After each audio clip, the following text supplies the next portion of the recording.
Welcome to NeuroNoodle's Neurofeedback and Neuropsychology Podcast, featuring tech legend Jake Gunkelman. He's the man who has read well over 500,000 brain scans, and Dr. Marie Swingle, author of iMinds. Our goal is to provide information and promote options for better mental health. The NeuroNoodle Podcast is supported by listeners and businesses just like you. I work a lot with neglect, with developmental trauma and with neglect. Neglect is basically all about nothing, which means people don't have anything to remember because it's all about what didn't happen. So they have no story. They have nothing to tell you, or they think they have nothing to tell you. So neurofeedback is perfect for them because they can learn regulation.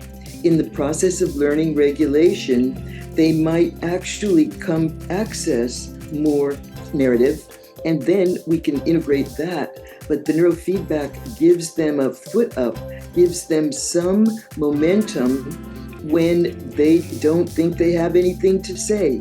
And that is so helpful because people, I know the people coming into my office, often they start out so demoralized.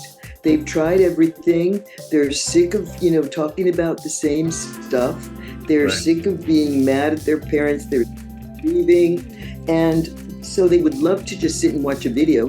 And that's kind of what we do in neurofeedback. You just sit, look at a screen, and you get better. Can you beat that? No, you can't beat it at all. Dr. Marie Swingle. Hello. Say hi to Ruth Cohn. Ruth Cohn, thank you so much for joining us on the NeuroNoodle Neurofeedback Podcast. Thank you for inviting me, Pete. Now, first things first, you're a psychotherapist. What is a psychotherapist? We'll get into the other good stuff later, but that's a question that I have not asked yet on this show, and I think that would be a good question to answer to start out with. Let's see. It's a very good question.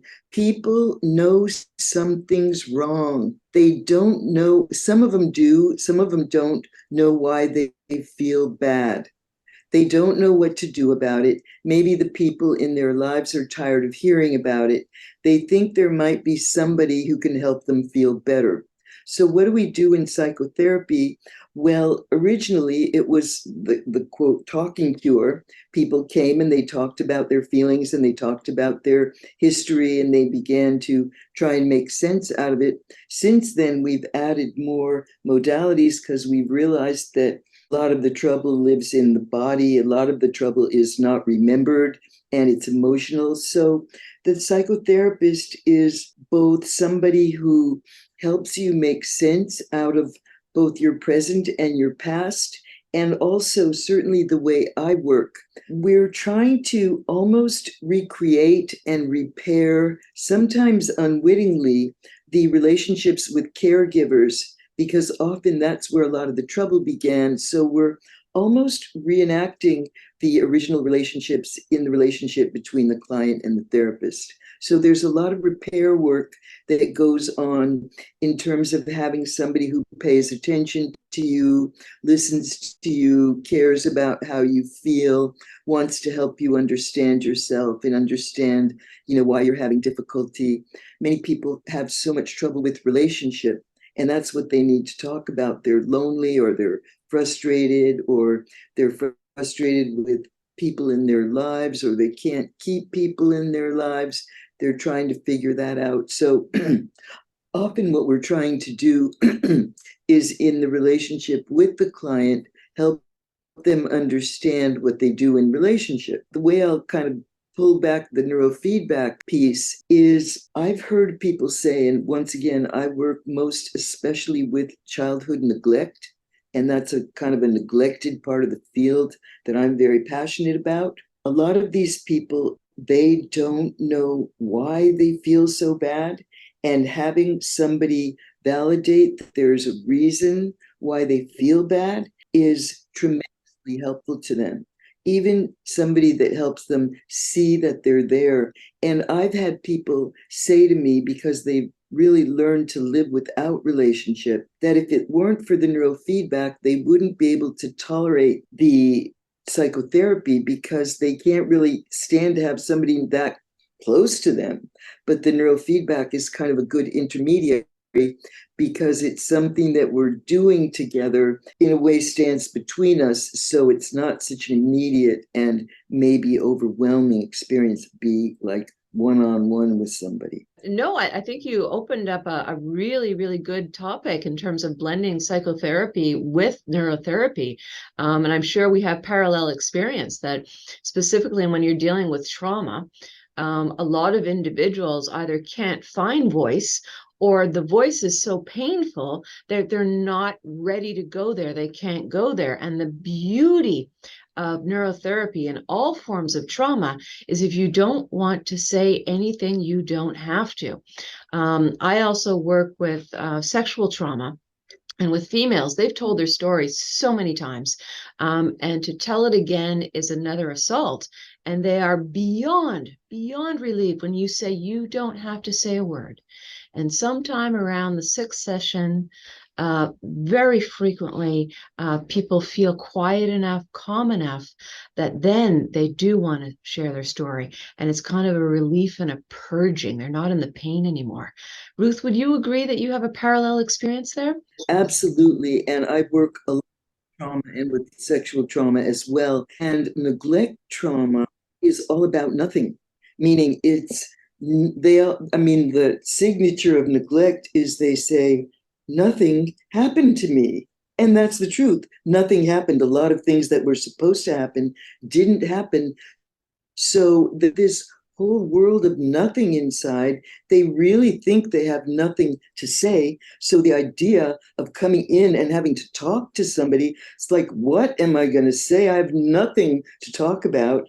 And then as we go along and the neurofeedback starts to kind of directly address the arousal, then they start knowing more about what they originally thought was nothing, and they find they have something to talk about. And it's very empowering, as well as being a relief. They have a choice about it, that they don't have to. So I'm totally in agreement. Ruth, if you don't mind, I'd love to continue having you speak more about, what I call the void. We talk about nothing.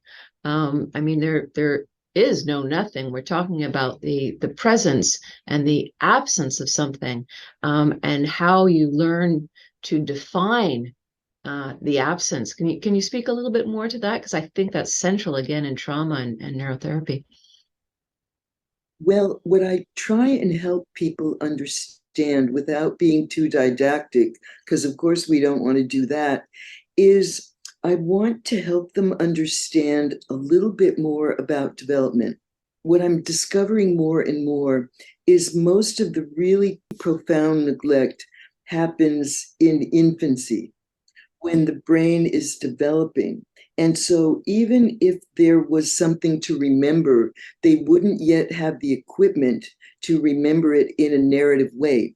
So it lives in the body, it lives in the emotion, it lives in the soma, it lives in the sensory, it lives in all these modalities that we can't access with talk therapy. But what I want to help them understand is what's supposed to happen, so they can understand a little bit better, like, oh, well, maybe that didn't happen.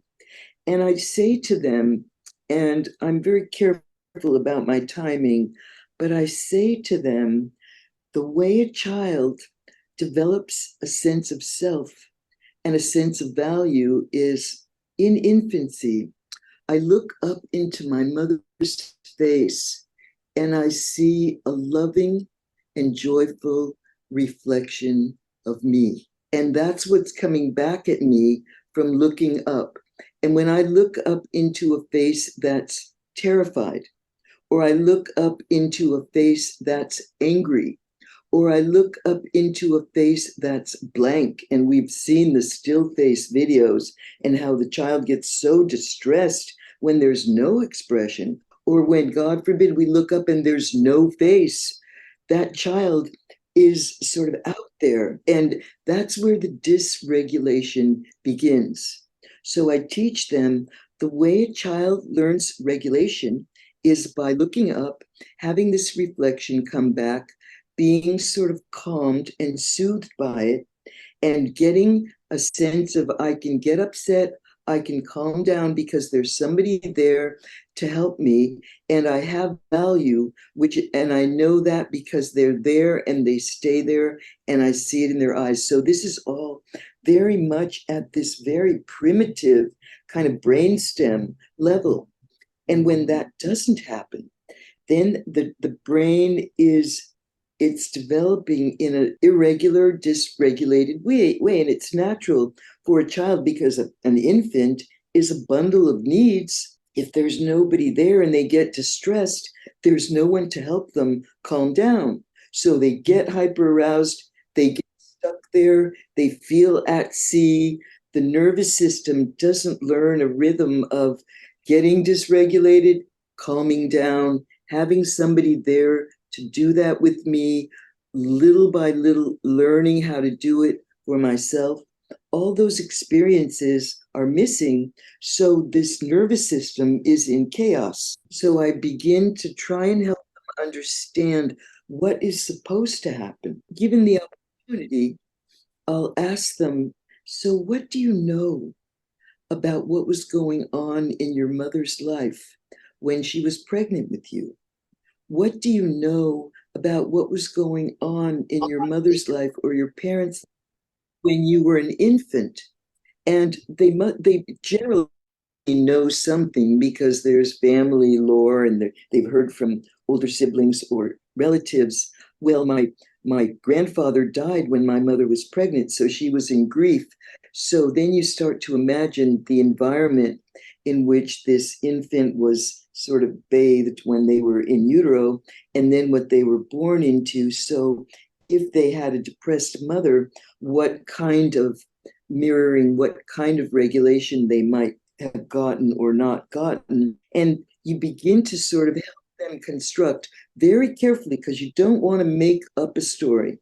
And I say this very carefully when I teach, that we're making something out of nothing, but we want to be careful not to make it up.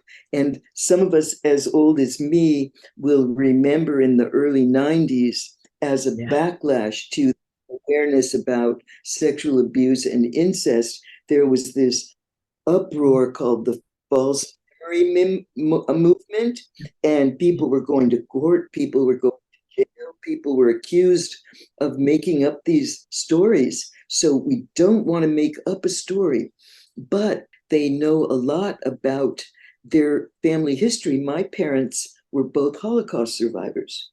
So my mother, I was born in 1955, and my parents hadn't been in this country that long. The war ended in 1945, so it was pretty fresh. So I had these newly traumatized parents. So I know that. I may not remember, what was going on when I was a baby, but I know the stories because I've heard them from relatives since I was a little kid. So little by little, you begin to put the pieces together. Student of Alan Schore, and I'm not suggesting people read his stuff because it's really hard to read, but basically he talks about the origin of the self is through this early resonance between right hemisphere and right hemisphere, the mother's brain and the baby's brain. And if the mother is terrified, or the mother's depressed, or the mother's absent, or the mother is so dysregulated that there's no one to resonate to consistently or reliably, that's what that brain is developing around. So it's begins to make sense to them. There is what I call this triumvirate, or the Bermuda Triangle of emotion. And sidebar, the neglect experience is replete with contradictions. It's filled with ambiguities, which is what makes it very hard to work with. And I'll say more about that. But basically, when I talk about the Bermuda Triangle, it is resentment, grief, and guilt. Because on one hand, they as they begin to understand better about their history, they have a lot of anger and frustration about all the missing experiences. but they also have a lot of grief about all that they've missed out on, all that they've suffered without understanding what was wrong, what was missing. And they also feel terribly guilty because many of them, like me, have these terribly traumatized or impoverished or overworked combat veteran or parents who have all these problems and trauma of their own. So they feel guilty about the anger and the resentment, but they feel the anger and the resentment. So they're trying to hold all this stuff, which is where the neurofeedback is such a wonderful help because they don't have to figure it out. They can work with the experience without having to go into it, and they still get better.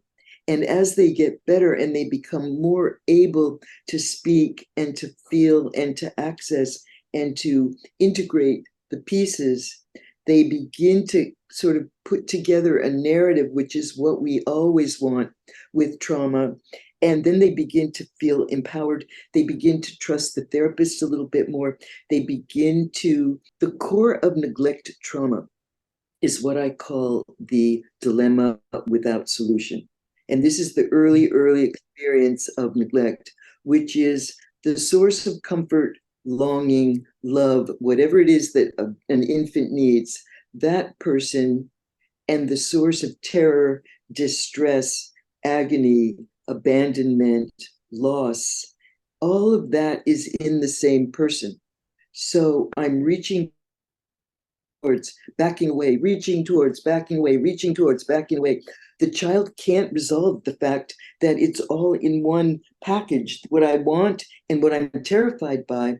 And so they default to the freeze response, dissociation, to not feeling. And then as they get a little older, and this is what we're faced with, this is our biggest challenge in psychotherapy, and this is where neurofeedback is such a brilliant sort of help. And that is this ferocious self-reliance, because they learn to disavow interpersonal need. It's not safe to need another person because I will be abandoned or left or hurt or terrorized. Something bad's going to happen. So they insulate themselves in this world of self-reliance. And we're up against that when we try and work with them because they want the help. But God forbid, if they let you help them, if they let themselves need you, it punctures their self-reliance, which has been their survival their whole life. So once again, they're in a terrible dilemma.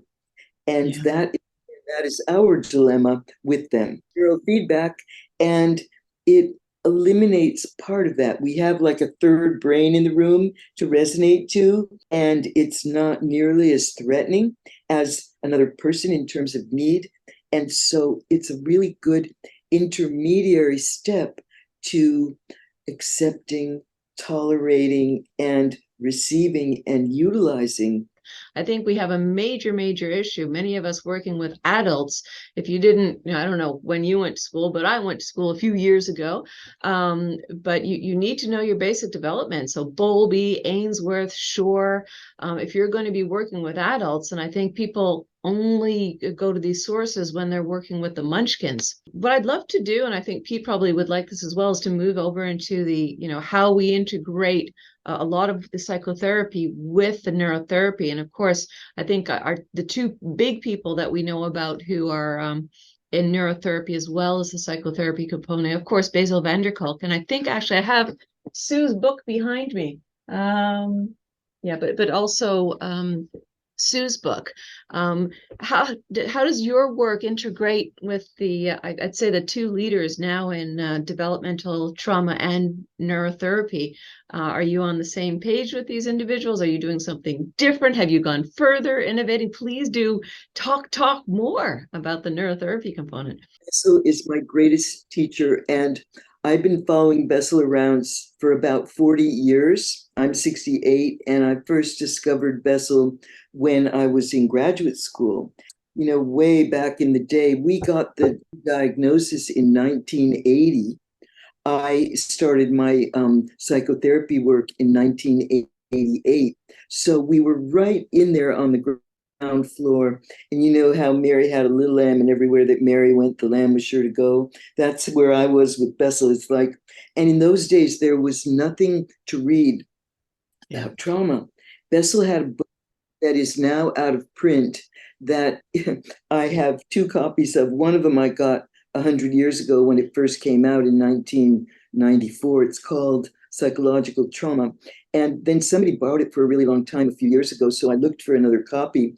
I found it out of print on eBay for like $90. So now I have a second copy. But the great piece of writing that I think Bessel has ever done is in that book, chapter 2. It's called The Attachment Cry. And what it's about is how core to psychological trauma and everything that we know of as trauma, the original attachment to the caregiver is the core of trauma.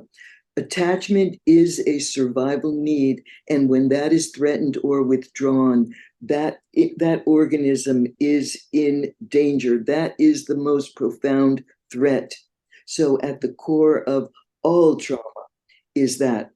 And in those days, we had nothing about trauma. We had that book, and Judith Herman, Trauma and Recovery, which is also a classic that I don't know if people still read it, but it's so profound, and it was all we had then. And she also makes a really big point about how essential connection with others is in terms of healing. So Bessel was my greatest teacher starting right at the beginning, and everything he said to do, I did. So first thing that came out in the early 80s was SSRIs, the Prozac drugs. And Bessel was the first person to start talking about the brain. In those days, nobody even talked about the fact that, Daniel Amen was a famous psychiatrist at that time. He was the only person who at that time said the same thing. He said, we're the only profession who doesn't even look at the organ we treat. Well, Bessel started talking about the brain, and then he started looking at the aberrations of memory that happen with trauma and how we can't think or speak when we're in a trauma state, that the prefrontal goes offline, and we had to develop nonverbal ways of working. So Bessel's EMDR, when we got EMDR in the early 90s, he said, learn EMDR. I did that. He said, learn somatic therapy. We had Peter Levine, Pat Ogden. I was all over the place, running around, getting training in somatic therapy. Then I learned from Bessel in one of the trauma conferences. I was telling Pete about neurofeedback, and I saw Sebern Fisher speak. This was in 2008, and that just sort of blew my mind. And so I signed up for the first training I could get. I live in San Francisco. In those days, you had to go to the East Coast of the US for everything. So I went, the first possibility of neurofeedback that I could get was in Connecticut in 2009. So I signed up for, and while I was waiting, I searched all over in the Bay Area for a neurofeedback practitioner because I wanted to experience it. And I found this one very quirky woman in down the peninsula in what is now Silicon Valley, this lady named Lillian, and she was very quirky, and she didn't do psychotherapy. She did every kind of neurotherapy there was. She did neurofeedback, fields, she did lens, she had every kind of equipment. She said, whenever I go to a conference, I have to sit on my hands so I don't buy she had a closet full of paraphernalia equipment. So I tried everything with her, but she didn't do psychotherapy. She only did all these kind of modalities in a vacuum. And when I took my training in Connecticut in 2009, by the grace of God, it was so powerful. Sebern was a guest speaker at our training, and I was so sort of awestruck and starstruck about Sebern way back then that very shyly, very sort of sheepishly, I approached her because I was learning about mentoring. I approached Sebern and I said, "Will you be my mentor?" And she was very sort of ambivalent about whether she could work out the scheduling with me. We had a 3-hour time difference. And anyway, I kind of stayed patient and she worked it out with me. I had the good fortune to get on Sebern's calendar in 2009.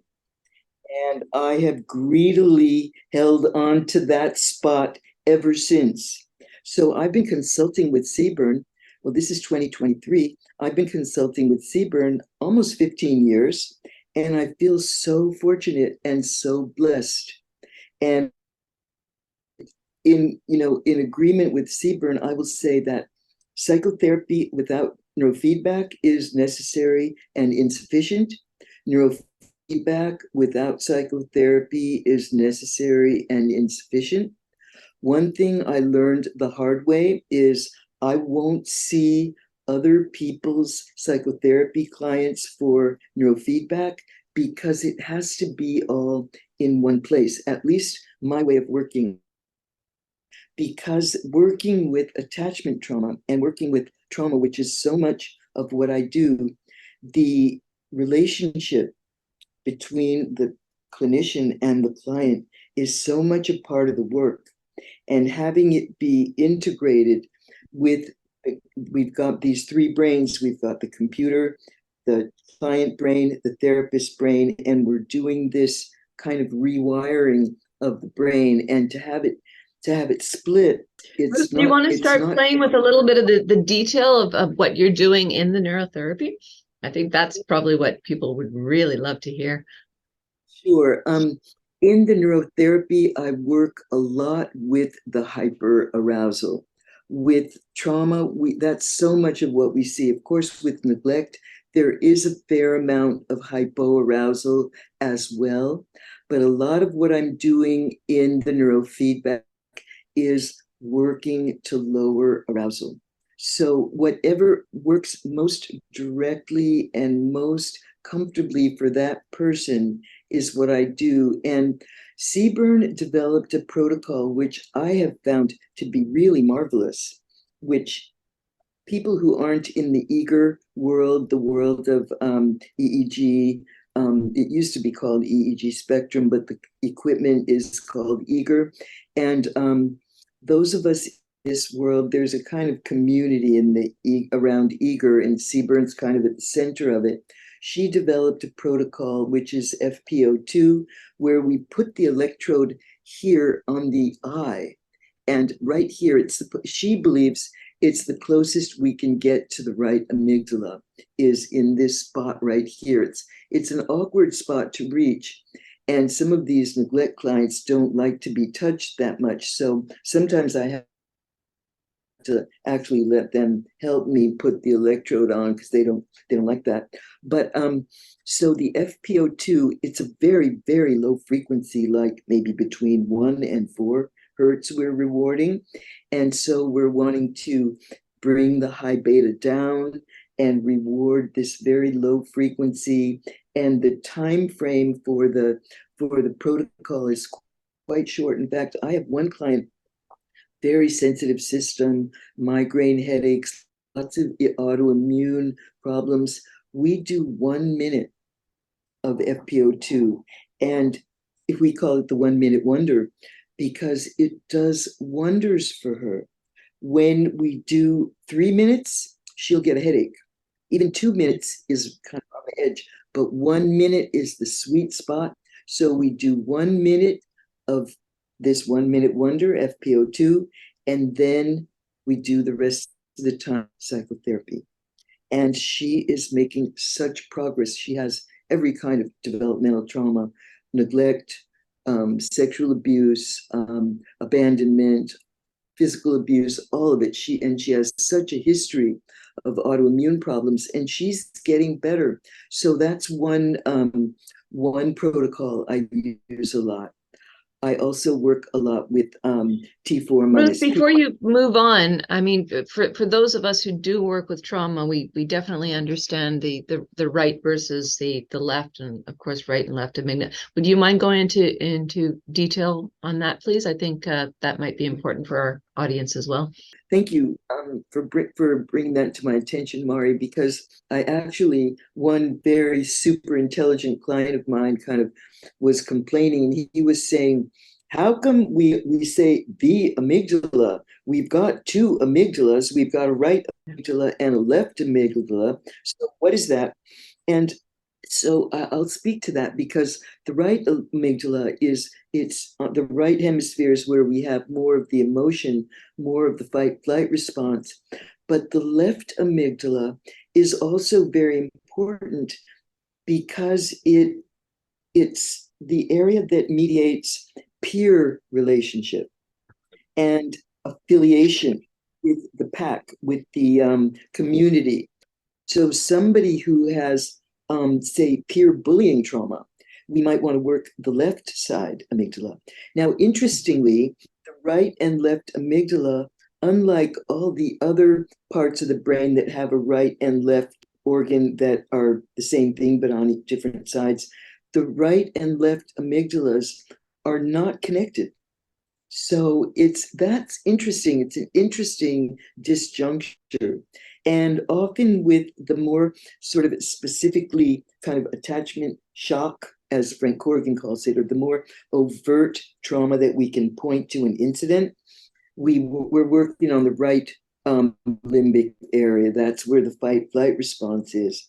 With neglect, we see a lot of hypoarousal, meaning a lot of numbness, a lot of slow reaction, boredom, hopelessness, helplessness, The half this freeze. slow firing. Exactly. And so for those people, I'll work a lot with the T3 minus T4 to get more balance and to kind of we want to help them calm down, but not too much. I don't tend to work the front of the brain too much. Some people do. That doesn't tend to be where I work. I work more in the back because that's where the developmental issues tend to be located, and also the very early like attachment and sense of self are way in the back. Another protocol that Sebern talks about a lot, which is it's hard to get to, but it's also very effective. It's another one that we do in very small, short increments, low frequencies, and that's what she calls Inion Ridge, which is right in the back in the brainstem area. We've got kind of a bump in the skull, and then right at the base of that bump, we put the electrode. It's hard to keep it there, and it's once again, it's one of these low frequency, short intervals of training, and she calls that the Inion Ridge. That's another good one. So the protocols I tend to use most with incident trauma are T3 minus T4, T3 or P3 minus P4, T3 minus T4, the FPO2, and the Inion Ridge. Now, my own experience, and I'm hesitant to talk about this because some of my wow stories that I've never replicated with another person are with alpha theta. And I love alpha theta. And when I first started doing my own neurofeedback way back in 2008, when I was a client and I hadn't been trained yet, my quirky therapist who I saw, she called alpha theta dessert because I looked forward to it so much and I loved it. But I love to tell these stories because they're so kind of unbelievable and they're true. And one of them is that everyone in my family had gray hair. And when my sisters, I have two sisters, and both of them, by the time they were in their 40s, were pretty gray. And so I was starting to get gray hair. And then I started doing neurofeedback in 2009. And I was doing a lot of alpha theta, and all my gray hair went away. And I've never colored my hair, and my hair never got gray. And so to this day, all my gray hair went away. I've never gotten gray hair again. I've never colored my hair. There was only one thing I could credit with that, and that is alpha theta. I've never There's your new replicated it business, with Ruth. anybody else. No, I hesitate to tell the story because I don't want people coming and saying, get rid of my gray hair, because I've never replicated it. But I have another one of these stories. They're so hard to believe. My mother had these bunions on her feet, and they were really kind of unsightly, disfigured. She had these big bumps, both feet, and it was really painful. And she had surgery to have her bunions removed because they were terrible. And bunions are a bone growth, and both feet, she had these big protrusions. She had surgery, and she always had to wear kind of frumpy shoes. Not that she would have worn pretty shoes anyway, but she always had to because her feet hurt. So when I was in my early 40s, I started having my mother's bunions, and I would look down at my feet and I'd go, ugh, I'm turning into my mother, and my feet hurt. And so for about 5 years, I could wear nothing but clogs because my feet hurt. I always took off my shoes as soon as I could because my feet hurt, and I hated that I couldn't wear my pretty shoes anymore. And then I started doing neurofeedback. Now, once again, bunions are bone protrusions. I was starting to have the same unsightly, painful bone protrusions my mother had. My feet looked like my mother's. I was also doing a lot of therapy and working on my mother issues. Anyway, I started doing a neurofeedback, and you guessed it, my bunions went away. Gone. Yeah. Well, I mean, a lot of these things are not as absurd as they seem, these strange miracle stories. We have to be careful, but if you look at just the homeostasis of the body, and all of our liabilities, what we're really talking about are stress responses. And all of us have stories, if, for example, clients with herpes, they're not coming for help with herpes. But once you quiet the brain, all of a sudden their outbreaks are less and less until they're non-symptomatic. We see the same thing with IBS. Gray hair, we all know when you're young. All of us, after a certain point, most of us turn to gray. But again, epigenetics, the timeline of that tends to be different. But we do know if you are under lower stress, your timeline of turning gray is going to be later in life. So I think we have to take away the miracle component and look at that. But these are the fun stories that we all like to tell, though. Question: having our good friend Sebern on the show for several shows, I've picked up enough information to become dangerous. But is there a difference between neglect and trauma? Neglect is part of trauma, number one. Number two, is there a difference, with the blank face on gender? Because I believe the little boys freak out more than the little girls. Number three, on the trauma, is there an age range where up to 5 years old, if something happened to you that affects you later on in life? I know PTSD can affect you whatever the age, but I'm just saying when you grow up, more often than not, when you're young, that affects you later on. Internet addiction and iMinds, Dr. Swingle, that's you. Ruth, you got into neurofeedback 2008 or so. That's when the iPhone came out. And the new parents in 2008, when they're staring at the phone, they're not staring at the kid. So you get the blank face. So I'm sure you got a lot of freaked out little boys, and I'm sure girls too. Have you seen that? And then if you do see it, what is the kind of therapy that you can do, talk or neurofeedback, to kind of correct that? Anytime you talk to parents about this, they kind of get defensive because they're like saying you're a bad parent. So take all that stuff into play. I'll hang up and listen for my answer. Pete, you've just asked 10 huge questions. We've got 10 whole sessions here. I'm going to go back to number one, if I can get to it, about neglect and trauma.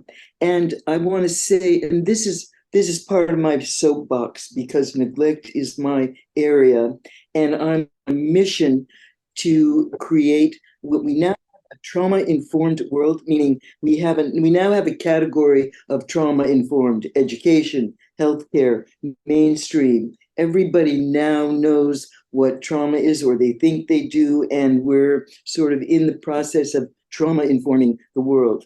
I want to neglect inform the world. So I'm on a mission to create what I call neglect informed psychotherapy. And I want to create this category where we wake up and attend, pay attention to neglect. So coming back to your question, neglect is trauma. Neglect is traumatic. And it's not a small t, it's not a stepchild, it's not a lesser trauma. If anything, it is the most profound. Attachment is a survival need. The human organism, the human infant, is dependent on the parents, on the caregivers, longer than pretty much all other mammals. So to have a threat or a loss of that primary earliest attachment is profoundly traumatic, is a threat to survival. So neglect is trauma. One of the things, and this is where we're going to, it's a bit dangerous to talk about this and, you know, the community of politically correct, et cetera. But I think, you know, there's a danger in shirking. And Ruth, I would love your perspective on this, that there was a lot of focus, I would say, in the 80s onwards about physical abuse of children. And I'd say we did a really good job in terms of educating the style of parenting as something to take away corporal punishment. But what we didn't do, and we still haven't done, and maybe it's just starting a little bit, is the neglect piece. And many of us believe, and again, you have to be a bit careful, and please don't email in terms of, you know, uproar about this, but to a certain extent, the silent treatment, meaning the neglect, is more hurtful than the corporal, because at the corporal, you actually have a presence. And if we talk about, you know, love and hate is not the opposite of love. Okay, because hate, you're engaged with an emotion. Neglect and absence is the opposite of love. So I think in terms of how we work with individuals, that's incredibly important. Yeah, just piggybacking on everything that Ruth said at the very beginning of the podcast today, I want to add that when you look up in early attachment and a parent is on the phone, that's an absent parent, okay? No self-promotion here, but I've written over 800 pages on this between my two books. So this is the major culprit now, and we need to educate people. But the other one I want to add is Botox, okay? This huge, huge popularity of Botox. We have very young mothers literally freezing their faces. Okay. And I would really like to get the word out there, because in terms of, you know, the ability of children to learn to read facial expressions, okay, that's one component in terms of their own emotional maturity. But the other is you're getting a different form of blank face. And the other one, I mean, again, I'm being very un-PC here, and I'm going to swear, so you might edit this out, Pete, but you also get what we call bitch face. Okay, it's that frozen look that, you know, for influencers, et cetera, is considered attractive. But for a young mother, that's a horrible, horrible, in fact, negative face, frightening face for an infant. Ruth, I'd love your comments on this. That is so interesting, because the part about Botox, I never heard before. I never read before. That is so interesting for that. I'll have to look for your pages. I'll look you up and see what I can find of your writings, trying to think about how to sort of jump in with what you said back to where I was, because what I'm talking and what you said about the phone and the distracted parent is so profound, because what I'm talking about, where the sense of self and the sense of value and self-esteem and agency and all of these profoundly important developmental steps begins is in infancy and in the days when I was first coming, of age as a psychotherapist, it was in those days where people would sort of prop their baby with a bottle and leave them. And so that was sort of like the phone equivalent in those days, where the child was sort of left on their own to kind of, feed themselves and calm themselves and quiet themselves down. The absence of other at that earliest time, and this goes back to one of Pete's many questions, the developmental ages that are so precarious. And what I see where the neglect is most profound and has the most sort of impact and deleterious impact is in infancy. And so it's, of course, at a time when we think, oh, the child doesn't remember anything, so it doesn't matter. It really does, because that's where, that early default mode network is developing, sense of self is developing. And when there's nobody there to resonate to, that sense of self is slowed down, is very vacuous. And a lot of these kids, I certainly had this experience myself, you kind of grow up being uncertain about your own existence. I mean, I certainly kind of felt like I have no right to exist, that I have to kind of earn my place on earth because I didn't feel rooted. So, and I think there's something about having that missing resonance, somebody there to resonate to, is what kind of grounds us and roots us and gives us something to develop from, develop around. When that doesn't happen, and this goes back to Pete's question, it's at that earliest stage that it's most profound. So when is the most significant time for neglect or any kind of trauma? And neglect is a trauma. It is, Frank Corrigan is a psychiatrist in Scotland. He coined the word attachment shock because that speaks to it better. The absence of other is a shock to the nervous system. And so it is traumatic. And the earlier, the more vulnerable, the less developed that brain is, the more vulnerable it is, which means as we train that brain, it's the most painstaking. It's how deep we have to work. It's how we have to keep on finding protocols that go deeper and lower so that we can access these places that weren't reached. And that's why I'm very interested and very ignorant about the ultra low frequencies that some people work with. I'm not trained in it, but I'm curious about it. I always thought, like, what is that? It's below what's natural for our brains. I'm curious about it because if there's something we might be kind of reaching or repairing that didn't. We've been better at getting to the cerebellum back there. So like when you're cradling, the child, the elbow and the cerebellum back there, and with the connection of the eyes, you can do the rocking and you can cradle the cerebellum, but if you're on the phone, you're kind of you're not doing anything, right? So just parents keep an eye on that. Boys and girls, is there a difference on the blank face, RBF? What do you think, Mari? I think it depends. I think, talking about gender now is very, very unpopular, and I think we're doing a disservice. But, sorry to men. Men have been proven. No, I don't want to get like we're going into the gender neutral. I mean, if we would, there are different forms of gender and different ways to define it. But I'm just going to go to biological base. Okay. And again, apologies to the males of our species, but males are significantly more fragile. Okay. If you look at miscarriages, majority of miscarriages are male fetuses. If you look at in terms of heart and heart development, again, that loops in. If you look at the frequency of autism, if you look at the frequency of ADHD, now part of this is our latent discovery of how these ailments or disorders present differently in females. But if you look at the the presence of emotional fragility, and to a certain extent in early life physical fragility, it's the males.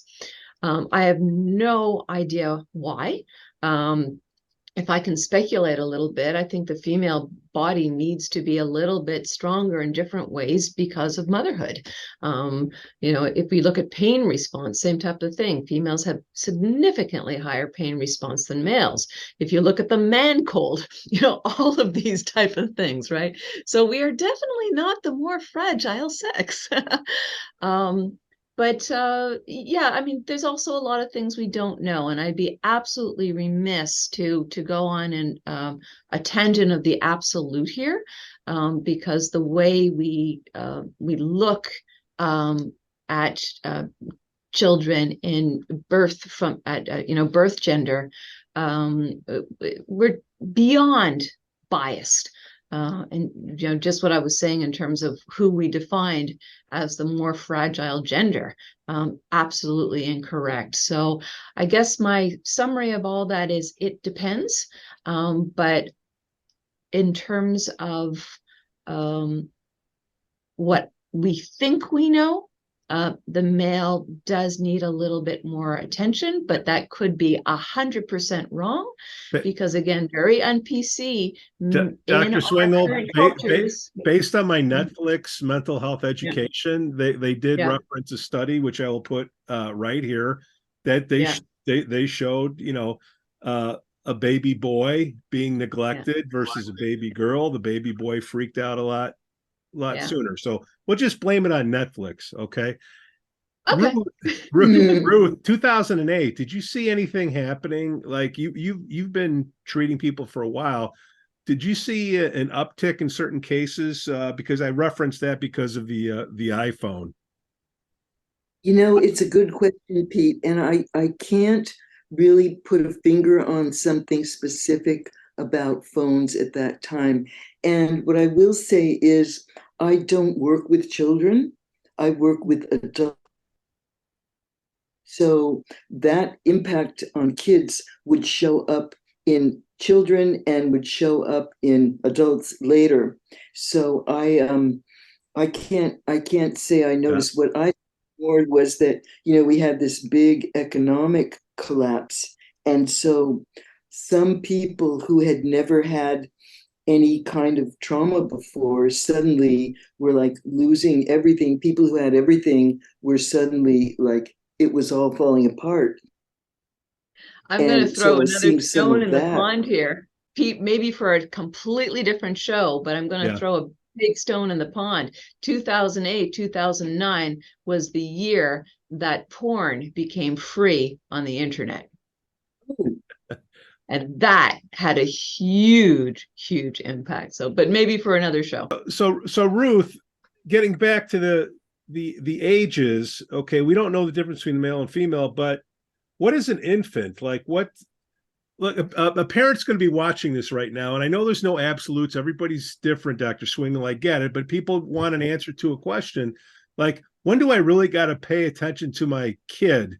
I know the answer is always. Okay, great. But well, no, I'm exaggerating. No, but I mean, there's an interplay, and I'm sure Ruth can speak to this as well. It's all about balance. Okay. The worst thing you can do is be omnipresent with a child, and the worst thing you can do is be continually absent.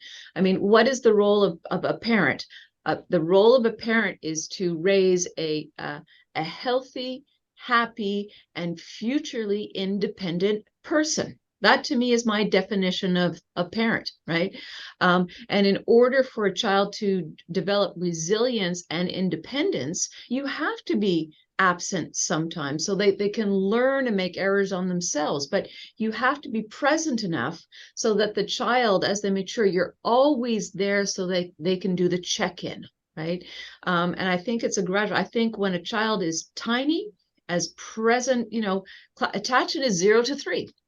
Okay, you want to be very, very present 0 to 3. And then I would say from 3 onwards, once you establish that base attachment, great. But then from, 3 to around 7, that's where all the emotional regulation is coming. You want to be very, very present during those years, so that the children can model after you. 7 to 9 is the fine tuning of emotional regulation. And if you're not present during those years, I mean, adolescence is going to be a little too much fun. So yeah, it's a game, it's a dance of balance. Sort of jump onto something that Mari said that I think is so important that I want to make sure and kind of inject in here. And I want to put in my little disclaimer, and that is, I'm not a parent. So I'm the first one to say I have no right to give advice about parenting because I'm not one. However, I'm an avid student of the research. What I can say comes out of the attachment research, and this is so important to me, is that the gold standard of the most accurately attuned, good enough mother caregiver, the gold standard, the best you can find, they are perfectly accurately attuned, listen, 30% of the time. That's the gold standard. Those are the best of the best. And the rest of the time, the other 70% of the time, is this dance of rupture and repair, rupture and repair, rupture and repair. And one thing that I've so powerfully learned in my own marriage, and this is so powerful, when we know how to repair, when we know how to back together after we've disconnected, when we know how to get regulated again after becoming dysregulated by a disconnect, we learn it is safe to make a mistake. It's safe to have a misstep. It's safe to lose the connection because we can get back together. So the experience of learning here and learning that to make a mistake is not fatal, is not the end of the world. To lose the connection is not equivalent to dying. Yeah. Then we can relax. Then we're safe. And that is the heart of regulation. I just wanted to take that a little bit further. So, safety is not that you're always there. It's that you can go away, but you come back. Right, that you always come back. But the other thing, I want to just make a little bit of a point. Some of the language that we use in our literature, I don't think translates well to the general population. So the rupture and repair, I really don't like that language. I mean, that in terms of argumentation and conflict within families and parent and child, yes, but that's not what we're referring to. So I would like to override the term rupture. Okay. And that is simply it's presence, and then you're going away to do something, which that to me is an absence. It isn't necessarily rupture if we talk in lay terms. So I think, even in our early the games that we play in early childhood, I think they're absolutely imperative. My classic example is peekaboo. Okay. Peekaboo is preparation for absence. It teaches safety, because what do we do? Okay, first of all, we're teaching facial expressions. I'm going to get goofy. I don't know how much you want to edit this one here, Pete, but essentially we're there. The big smile. Clickbait. All of it. So you're teaching facial expressions. You're teaching how to read facial expressions, but you're also teaching absence and presence. So first you do it with your hands, then you tend to do it with a baby blanket or a dish towel, then you do it behind the sofa, and then usually there's no face associated behind the sofa or even with the baby blanket, and then you do it behind doorways. Okay, you're teaching that you always return. You're teaching safety, and pardon my repetition, but I'm going to rotate back, and I'm not challenging the terms in the literature. I just feel for lay people, rupture and repair, that's aggressive language that I think we should use about, moms lose it, dads lose it. Okay, but that's not what we're talking about. We're talking about when the parent goes away to tend to something else, and then comes back. We're talking about these kids and the neglect. There's a lot of difference between firstborn and the fourthborn. If you got a family of 4 kids, the firstborn, they're getting a whole different experience, right, than the fourth, right? Can you see the difference? Because you're seeing them later in life, Ruth, and you see them younger, Dr. Swingle. Can you talk about, if you have a family of 4 kids, the first kid and the last kid born, is there a difference in their... Oh, that's a huge one. And Pete, you're going to hate my answer. It depends. Depends. Okay. Yeah. It also depends on when. I think a lot of the earlier literature was on, generations where 4 and 6 kids were very common in families. Okay. But it's also where older children started to take care of the younger children. Nowadays, in terms of big families, first of all, the profile of the parent that chooses to have a larger family is very different. And again, we're talking about 2023. This is a choice. This is not a biological obligation anymore. So all of I think a lot of the early literature, I would actually start to challenge now. The other, in terms of, many of the structures are different. So yeah, it vastly depends now, but there is a lot in terms of the middle child. I would say it's easier to profile the middle child, but sometimes the first child gets tons and tons of attention, gets everything that the parents don't have the energy for. But sometimes the first child, it's not necessarily the good attention. Okay, it can be really negative, or parents are learning. And I would also say in 2023, you don't have auntie so-and-so, you don't have grandparents around, you don't have all of the other, what I call heart caretakers, not paid caretakers. And that's a very, very different relationship and how it affects development. Boy, that's a big answer. Ruth, what do you think? I often see some of the most profoundly neglected kids or adults come from huge families, like they're number 11 out of 10 or out of 11.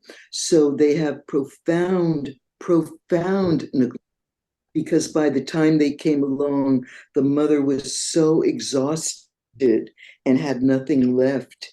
And so the child just kind of got lost in the crowd and forgotten, and are terribly neglected. And one of the things that I find that they really suffer from, almost to an extreme, is envy and jealousy. In fact, whenever I see envy and jealousy, I always start inquiring about siblings, because kids in really large families, they feel like there's never enough and they're not getting enough. They're always looking around to see who's getting what and how much, and they feel like they're not getting enough, or they're not getting their share. And there's a lot of fear and scarcity and this sense of emotional hunger. So I see a lot of adults with terrible neglect issues that come from large families, especially when there's poverty. A lot of these really large families, and we're not talking about 4, but we're talking about maybe 7, 8, 10, 11 kids, which I sometimes see. And you can only imagine what is the relationship between the parents if the mother is having a baby every 11 months for 12, 15 years. What's going on between that couple, that right after giving birth, this woman is already sort of in a position where the husband or the partner or whoever it is that's the father is once again kind of on her to have sex, and there she is again, pregnant again. And what's going on between them and the child growing up in that context? And often I hear terrible stories about that, but there's often not enough resources. There are not enough resources in the family for everybody to get enough of everything when the family's really large. Now, when there are 4 kids, that could be a very different story. I haven't really kind of studied that formally, carefully, but I definitely see this pattern with the larger families. And sometimes the envy and jealousy is ferocious to the point where I've worked with couples where the child of neglect who has these huge families is almost accusing me of like coming on to their partner, or the client who's a therapist himself or herself accuses me of competing with them. There's this sense of not enough and competition and sort of scrapping for resource. So do you notice that there's a difference of generation? So would you say that the clients that you're referring to are age 60 or above versus age 30, or do you notice a difference by generation?